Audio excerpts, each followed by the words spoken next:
Vamos abrir a palavra do Senhor em Colossenses, capítulo 4. Colossenses, capítulo 4.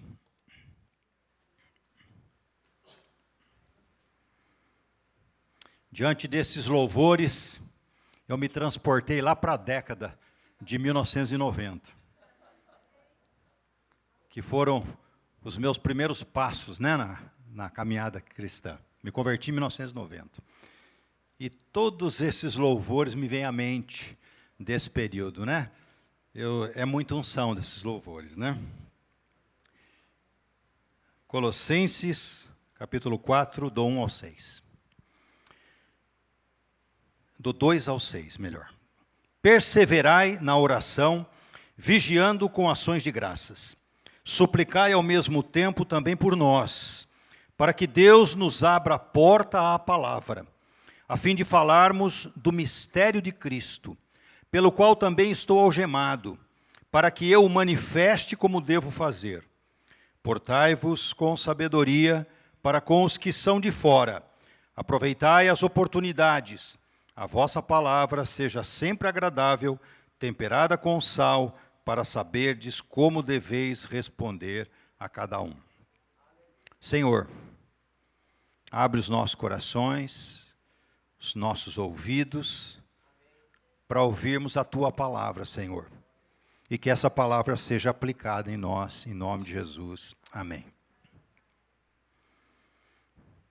Essa carta do apóstolo Paulo aos Colossenses, neste capítulo 4, o apóstolo Paulo faz uma exortação e faz um alerta para a igreja de Colossos e para toda a igreja, de 4 maneiras que nós vamos, esta noite, dizer aqui. Mas antes disso, há um contexto desta carta.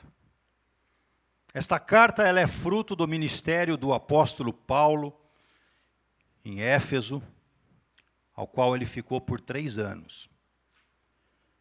O provável fundador é Epáfras, que é o responsável de levar essa carta para a igreja. E também levar notícias da igreja de Colossos para o apóstolo Paulo, porque o apóstolo Paulo estava preso em Roma.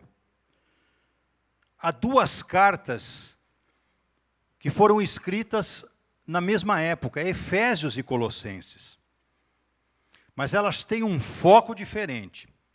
Enquanto Efésios está centrado na igreja de Cristo, no corpo de Cristo, na sua unidade e na sua grandeza, Colossenses, ela está centrado na pessoa do Senhor Jesus, destacando a sua divindade e a sua preeminência. O Cristo exaltado acima de todas as coisas. E esta carta, Paulo escreve, iniciando esta carta, porque estava havendo heresias, surgindo falsos ensinos dentro desta igreja. E ele escreve para combater exatamente essas heresias, esses desvios doutrinários. E se nós formos lá nos primeiros capítulos, nós vamos ver que lá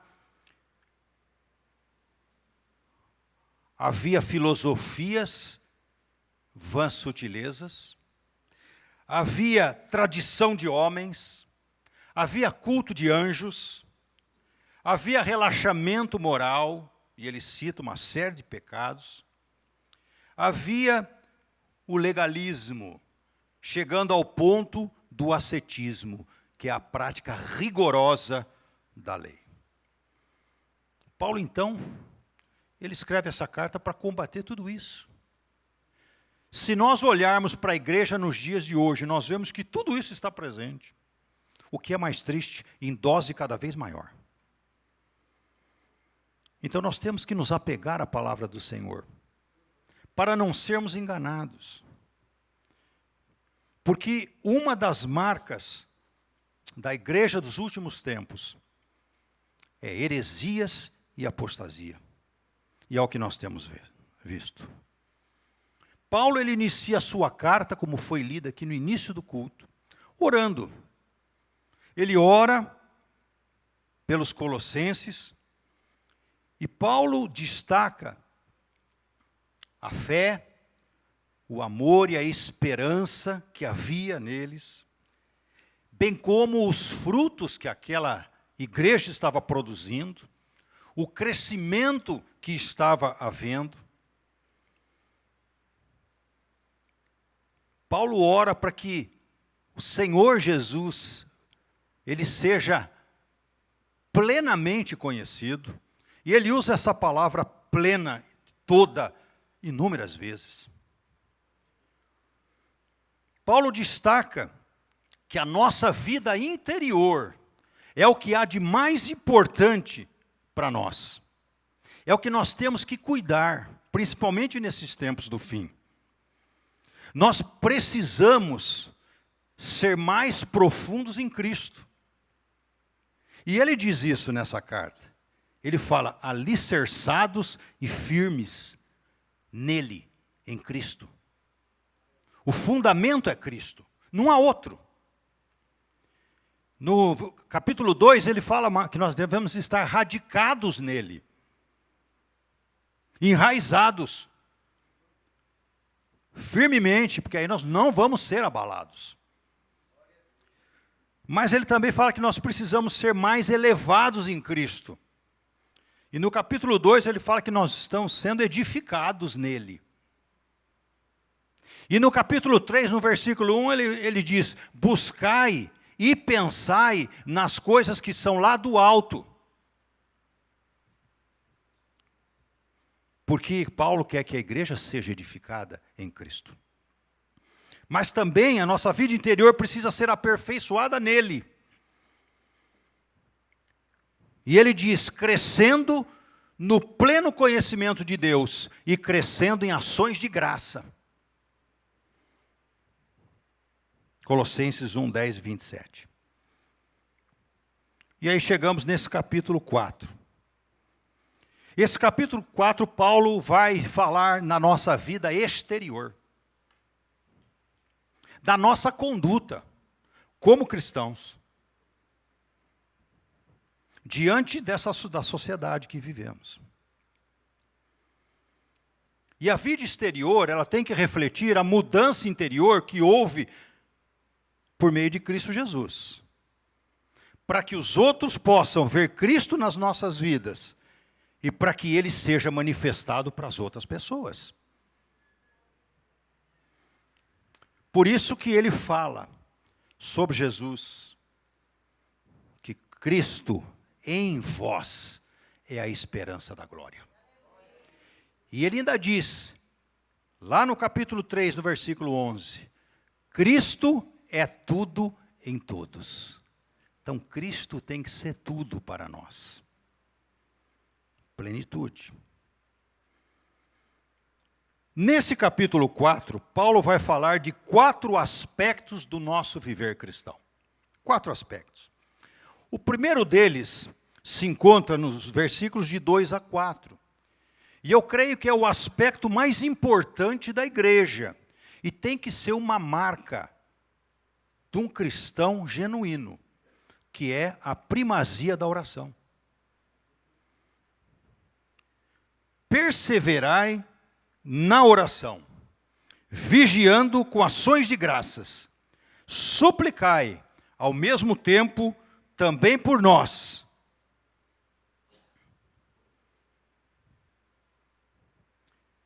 Existe uma expressão que eu achei interessante, que diz assim, a coisa principal é fazer da coisa principal a coisa principal. É um jogo de palavras, mas espelha uma realidade. Aquilo que for principal para você vai ocupar o primeiro lugar. Você não pode deixar para segundo plano. Você não pode deixar para depois. E isso tem que ser com a oração. Se nós percorrermos a Bíblia, nós vemos homens, mulheres de oração. Nós vamos abrir Gênesis, não precisa abrir não, no capítulo 4, versículo 26, nós vamos ver que a palavra de Deus fala que Enos, que foi filho de Sete, que foi filho de Adão, ele iniciou o culto, iniciou a invocar o nome do Senhor. Enos, daí se começou a invocar o nome do Senhor. E Apocalipse 22, 20, termina com uma oração do apóstolo João. Quando ele diz assim: bem-aventurados aqueles que guardam as palavras desta profecia. E ele termina: amém. Vem, Senhor Jesus. Termina com uma oração. Jacó batalhou com o anjo do Senhor a noite toda, em oração. Muitas vezes nós queremos que o Senhor nos toque, mas às vezes o Senhor espera que nós o toquemos. Ele espera que nós o busquemos. Foi assim com a mulher do fluxo de sangue. Ela entendeu pela fé que basta eu tocar em Jesus e eu ficarei curada. Então nós temos de ir de encontro ao Senhor Jesus, buscá-lo verdadeiramente. Daniel orava 3 vezes ao dia, mostrando a disciplina que nós temos que ter na oração. Davi orava do fundo do coração, e as suas orações estão relatadas em muitos salmos. Tamanha era a intimidade de Davi com o Senhor. Elias orava continuamente, e ele orou lá no Monte Carmelo, batalhando contra Baal. Nós estamos numa batalha espiritual. E o inimigo faz de tudo para impedir a oração da igreja. Faz de tudo para impedir a nossa oração pessoal. Quantas vezes você falou: vou orar, mas cadê a vontade? Não é verdade?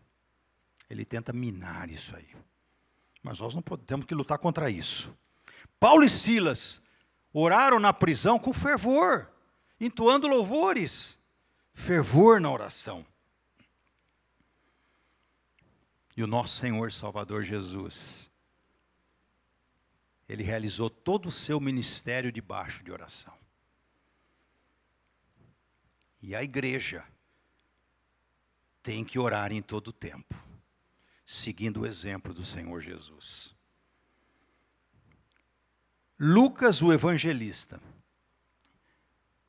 é o único que relata momentos de oração do Senhor Jesus, assim específicos. E eu gostaria de lembrar esses momentos, porque vai ser importante para nós. Lá em Lucas 3, por ocasião do batismo, apenas Lucas relata que quando ele desceu as águas, estando ele a orar, o céu se abriu, o Espírito Santo desceu como pomba. E o Pai falou. Por que pomba, né? Porque pomba é símbolo de pureza, né? De paz. E Jesus não tinha pecado. Para nós não. Para nós desce língua de fogo. Porque o fogo tem que nos purificar. Se você quer ver os céus abertos, se você quer ter mais enchimento do Espírito Santo, se você quer ser uma pessoa que agrade o coração de Deus, ore, meu irmão. Ore, minha irmã. Lucas 5 diz que se Jesus retirava-se para lugares solitários para orar. E no versículo 17 nós vemos a consequência, que diz assim: e o poder do Senhor estava com ele para curar. Você quer ter poder? Ore. Quanto mais oração, mais enchimento do poder na sua vida. Mais você vai ter condições de enfrentar as dificuldades que nós temos aí no dia a dia. Então, a primeira coisa,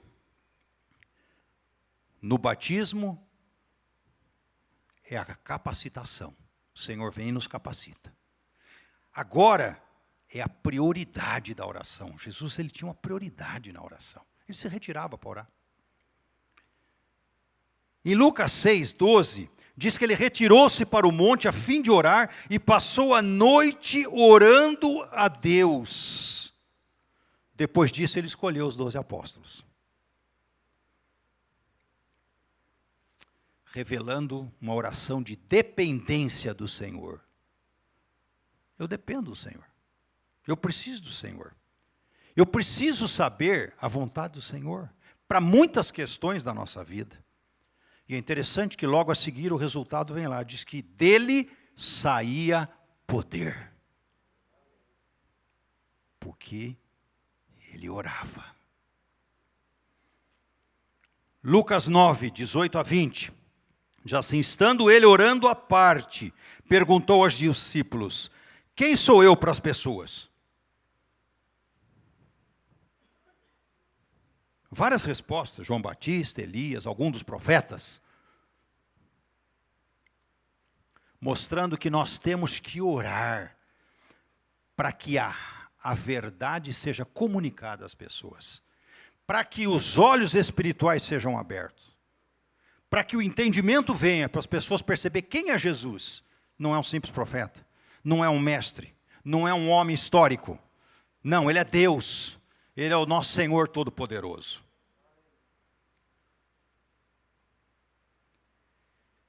Em Lucas 9, 28, 29,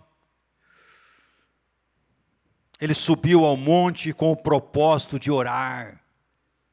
E aconteceu que enquanto orava, o seu rosto se transfigurou e suas vestes resplandeceram. Oh, aleluia.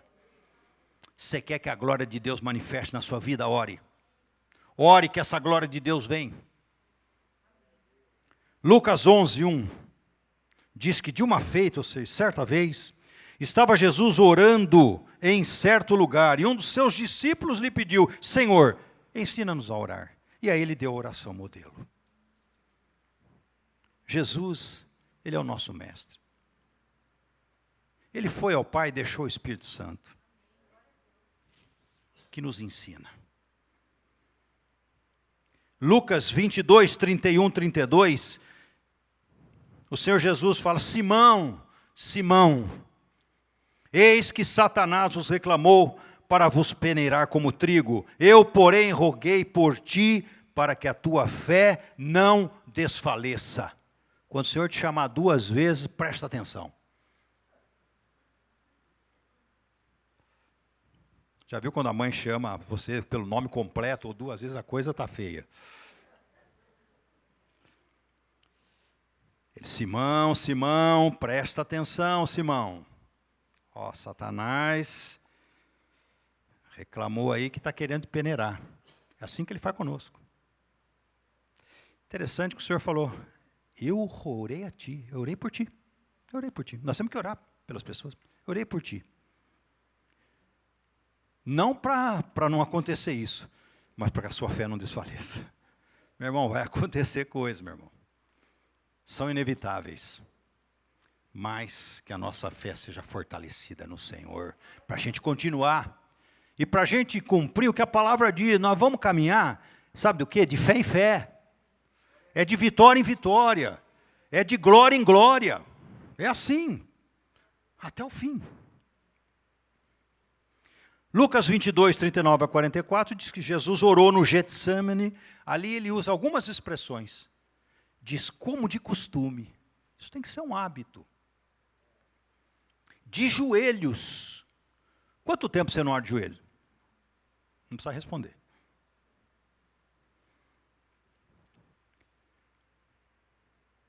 Intensamente.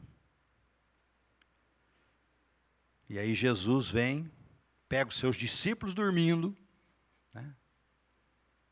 Então alerta para nós: ei, você que está dormindo, desperta.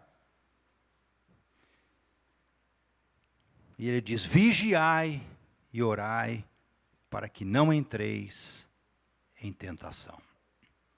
O espírito está pronto, mas a carne é fraca.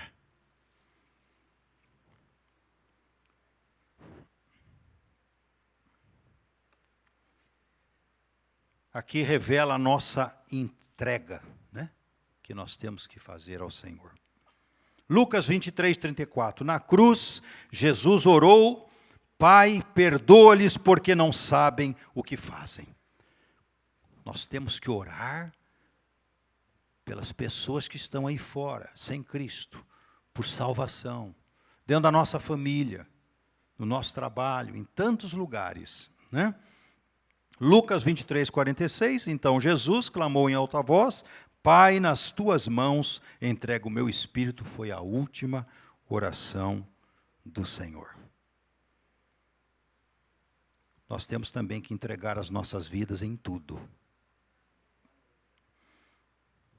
Nossa vida, ela tem que ser alimentada pela oração. Se nós não oramos, nós estamos dizendo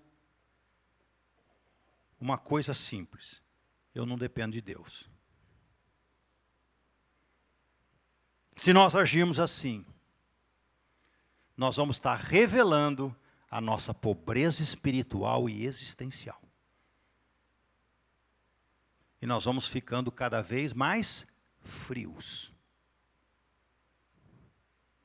E o Senhor não quer isso. O Senhor não quer nem mornidão. Então a frieza piorou. Através da oração, nós temos o privilégio de desfrutar da presença do Senhor. Que coisa tremenda, né? Eu tenho, nos últimos tempos, durante as minhas orações, agradecido ao Senhor da seguinte forma: Senhor, obrigado por me receber na tua presença. Vocês já pararam para isso? Livre acesso até o trono do rei. Você não precisa marcar a hora. Então agradeço, Senhor, obrigado por me receber na tua presença, que eu não sou digno. E o Senhor nos recebe com tanto amor.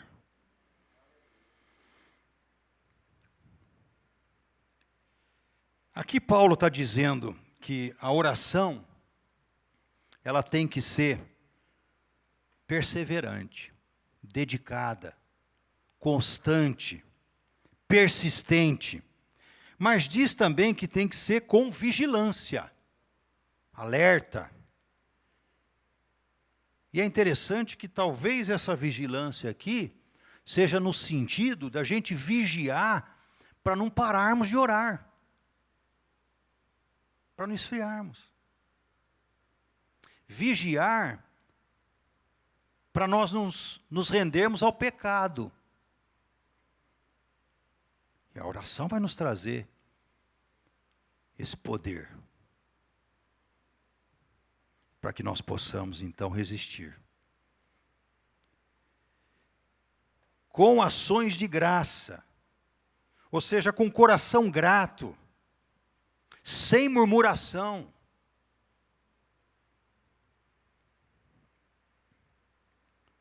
Sabe o que eu aprendo aqui? Um coração agradecido abre portas para novas bênçãos.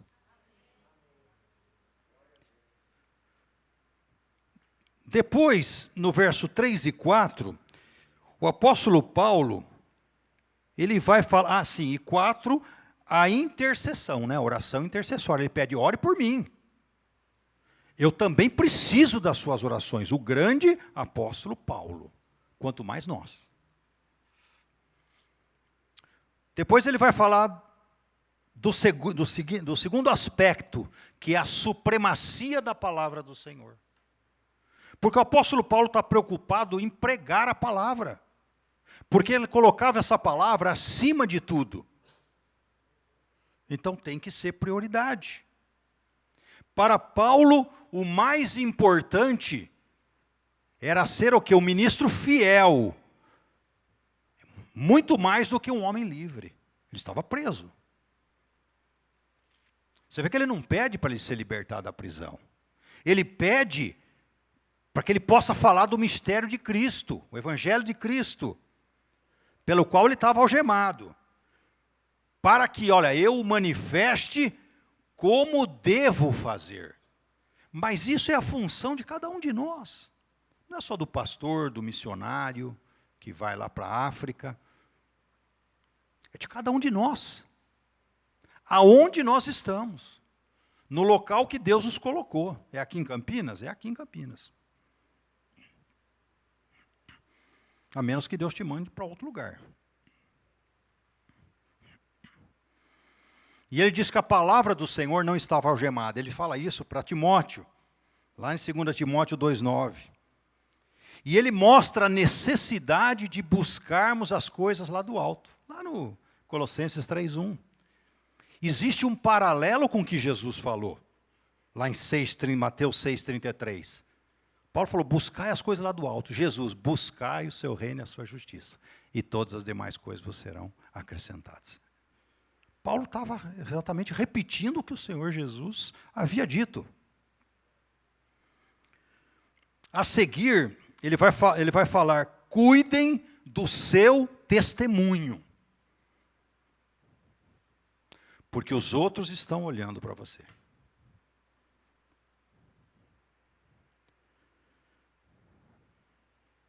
Aí ele diz, portai-vos com sabedoria.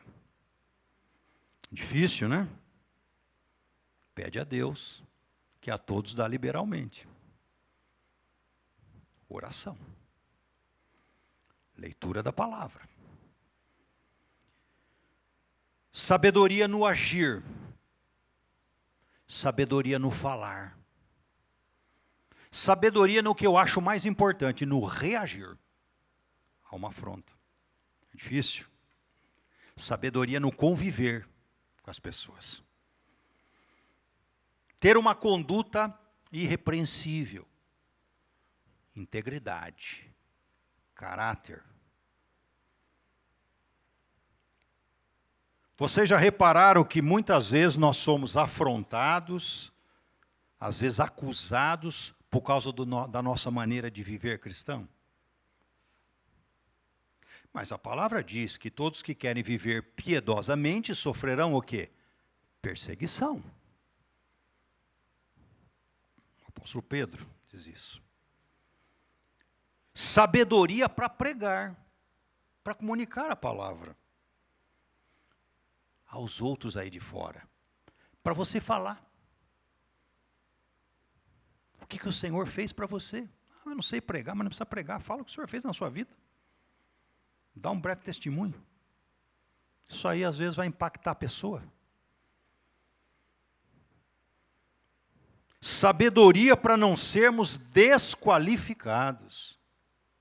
E essa era uma preocupação do apóstolo Paulo. Porque lá em 1 Coríntios 9, 27, ele diz, mas eu esmurro o meu corpo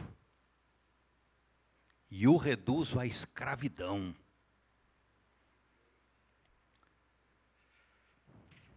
Para que, tendo pregado a outros, eu mesmo não venha a ser desqualificado. Então, olha o cuidado que nós temos que ter com o nosso testemunho.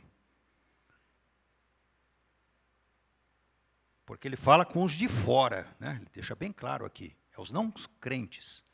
Porque os de fora estão olhando para nós. E nós não queremos manchar o nome do Senhor Jesus. Nós não devemos. Aproveitai as oportunidades. Então, sabedoria para aproveitar as oportunidades. Às vezes você não vai de início, mas de repente surge uma oportunidade para você contar, não, mas comigo foi assim. Olha, Deus fez uma coisa assim. E Deus te preparou uma oportunidade. Também ele diz que a palavra, ela tem que ser sempre agradável, temperada com sal. Tá? Então, palavra agradável. Palavra verdadeira. O que o Senhor Jesus diz lá no Sermão do Monte, Mateus 5,37? Seja o seu sim, sim, não, não. O que passar disso, vem ou procede do maligno. Com amor. O apóstolo Pedro fala que com mansidão e temor, quando perguntarem a razão da vossa esperança. Efésios 4:29, eu gostaria de ler. Que a palavra tem que ser com graça e para edificação. Vamos ver o que diz. Não saia da vossa boca nenhuma palavra torpe, imunda, imoral, imprópria, inadequada. E sim, unicamente a que for boa para edificação, conforme a necessidade. E assim transmita graça aos que ouvem. E finalmente,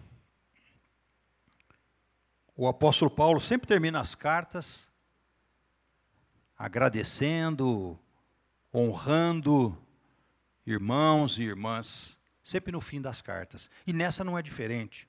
Do 7 até o 17, ele lista 10 pessoas. São 9 homens e uma mulher, ninfa, que tinha uma igreja na sua casa. E esse é outro aspecto do viver cristão. Manter bons relacionamentos. Relacionamentos saudáveis. Precisamos ser pessoas motivadoras e encorajadoras das outras pessoas. Nos momentos difíceis da nossa vida, nós precisamos contar com os verdadeiros amigos.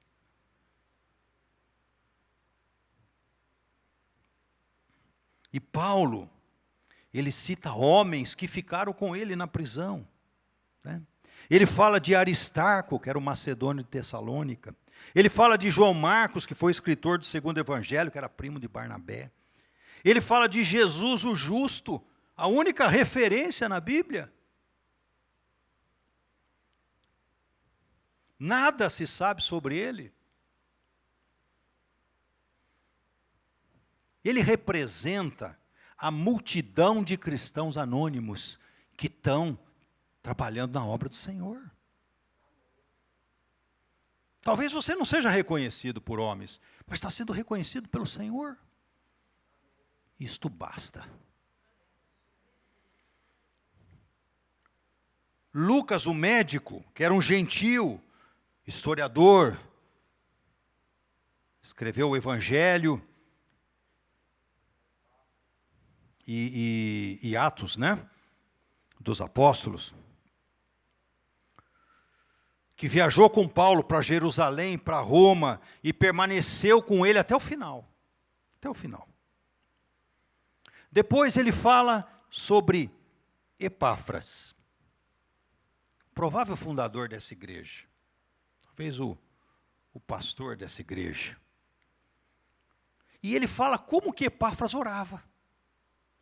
Ele está falando tanto de oração, aí no finzinho ele fala de Epáfras, ele vai falar uma característica de Epáfras, que é uma característica que tem que ser de todos nós. Homens e mulheres de oração. Ele diz que Epáfras orou. Saúda-vos Epáfras, que é dentre vós, servo de Cristo Jesus, o qual se esforça sobremaneira, continuamente por vós nas orações, para que vos conserveis perfeitos e plenamente convictos em toda a vontade de Deus. E dele dou testemunho de que muito se preocupa por vós, pelos de Laodiceia e pelos de Herápolis. Epáfras orou intensamente. Epáfras orava constantemente. Epáfras orava especificamente. Você vê que ele está pedindo para que todos sejam perfeitos em Cristo e compreendam a vontade do Senhor. E ele orou sacrificialmente, porque ele se preocupava com as igrejas. Depois ele fala de Demas, que foi um cooperador de Paulo, que no final, ele diz que, tendo amado o presente século, abandonou Paulo. Uma advertência para nós nesses tempos do fim. Diante de todas essas heresias que temos visto, desse esfriamento, dessa apostasia que antecede a volta do Senhor Jesus, para nós permanecermos firmes na fé, que uma vez foi dada aos santos. A fé em Cristo Jesus. E aí ele termina falando com Arquipo. E aí é uma palavra para nós também. Coloca o teu nome aí no lugar do Arquipo. Atenta para o ministério que recebeste no Senhor para o cumprires. Atenta. E cumpra cabalmente. Em nome de Jesus Cristo. Amém? Vamos nos colocar em pé, nós vamos orar. Eu vou fazer uma oração, depois queria pedir para o pastor Fernando Henrique continuar a oração.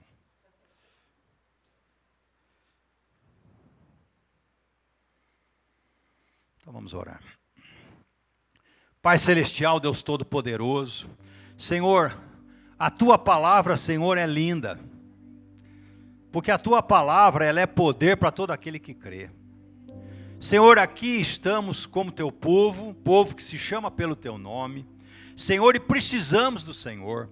Precisamos do poder que vem do alto. Precisamos de sabedoria. Precisamos, Senhor, que o Senhor reacenda em nós aquele fervor espiritual. Precisamos, Senhor, ser diferentes nesses tempos do fim. Que o Senhor venha, ó Pai, colocar nos nossos corações, não somente o desejo de pedirmos, porque o Senhor atende aos nossos pedidos, mas também o desejo de sermos intercessores, Senhor, para que, ó Deus, a Tua obra, ela continue gerando frutos para o Teu reino de glória. Senhor, nós queremos como igreja pedir perdão pelos nossos pecados, nós queremos como igreja nos colocar diante do Senhor, para que o Senhor venha continuar trabalhando em nós, para que o Senhor venha continuar realizando coisas através de nós, para que o Senhor possa trazer vitória na vida de cada um de nós. Senhor, e agora nesse momento, Senhor, nós queremos colocar as necessidades de todos nós que estamos aqui. Senhor, o Senhor conhece a vida de cada um. O Senhor sabe que cada um precisa, Senhor. E nós sabemos que o Senhor é poderoso para fazer infinitamente mais do que aquilo que pedimos ou pensamos. Por isso, Senhor, agora vai tocando as nossas vidas. Senhor, vai visitando de forma sobrenatural, Senhor. Vai trazendo alegria nos nossos corações. Vai trazendo a Tua paz agora, Senhor, em nome de Jesus Cristo. Nós queremos, ó Deus, sair daqui cheios do temor do Senhor. Essa é a nossa oração nessa noite, em nome de Jesus. Amém e graças a Deus. E o Senhor seja louvado.